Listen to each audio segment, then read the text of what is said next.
Hindi ko plinano na makita sila, pero alam ko, plano mo yun, Panginoon. And sa oras na to, Lord God, patuloy po kami lumalapit sa iyo, napakumbaba ng buong puso. Panginoon, hindi ko sila kilala personal, hindi ko nga alam yung mga pangalan nila, pero kilala mo sila. Kilala mo sila, Panginoon. Dalangin ko po, nakatagpuin mo ang kanilang pangailangan.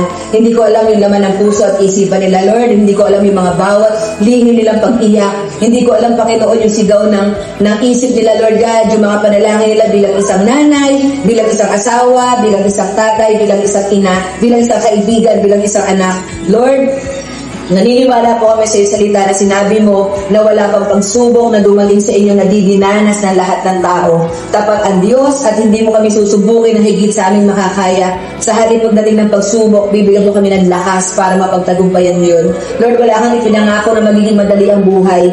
Pero sinasabi mo sa iyong salita, Panginoon, na anuman ang sitwasyon ng buhay namin, kasama ka namin, Lord God.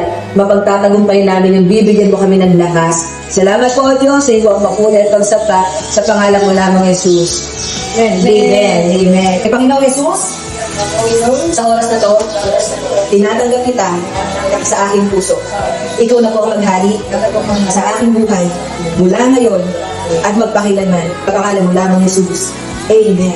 So yun lang po, maraming salamat po sa inyong oras and karangalan mo po na mamit kayo.